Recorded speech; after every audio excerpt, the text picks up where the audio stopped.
Hey YouTube, it's Dimitri, and today I figured I'd show you just a quick clip here of how I installed a ridge beam for a roof by myself. So just a one-man job here.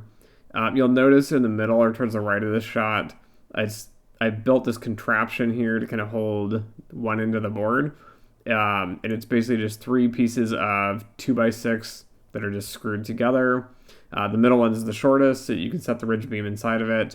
The two on the outside just kind of hold it up in place. And then what you can't see in this shot is on the bottom, I just have a board. Again, the longer the better. You don't want it too long though, so you can actually move this beam around because you're going to have to move the support kind of around as you build down the roof line. But mine here is probably, I don't know, about 3 or 4 feet. And then I put some cinder blocks on the bottom, but it still kind of wobbles around. And then I'll note here too how I do this because I don't show it in this clip or this video here. Once you get this set in place, you need to connect this ridge beam to the second ridge beam. And of course, you're going to be asking, how do you do this if you don't have a gable end wall to kind of start with? Well, the way I did this is I get this ridge beam up, and then I have a plate here. So they're less than 16 inches, so at 14 3/4 of an inch. They're pieces here. So the way I've actually constructed my ridge beam across, or the ridge board, whatever, across the roof here, I ended up just butting up the two ridge boards together, and then I have a piece of 2x12 on each side to sandwich it together. So you end up having kind of 3 pieces here, right? You have the ridge board in the middle, and then you have a 2x12 piece that's 14 3/4 inches long on both sides.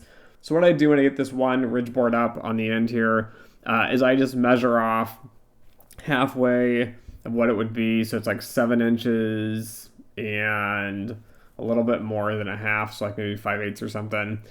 And you measure it up there and then just screw on those 2 overlapping pieces, but don't tighten them down too much. And then once you get these 2 end pieces kind of onto the sides or nailed on, I used SDWs, I believe. They're a Simpson type product to kind of screw them together as well for additional structural strength. I end up taking a scrap piece of 2x6 and I nail it on the bottom here so that you have more or less like the ridge board coming down. Then you have 2 pieces of 2x12 that are sticking past that by a good 7.5 inches. And then I put a piece of scrap, put just tack on with nails on the bottom, and this provides kind of like a 3-walled cubby hole on the end of the ridge board itself. And then what we end up doing is then I come back and I take another board, another ridge board here, and slide it up into that slot. And then I lift it up to the correct height that I want it. I screw it, nail it into place, and then we keep going down the roof line here. But you're going to need some sort of support though underneath of it. So if you need to make 2 of these support mechanisms, make 2 of them.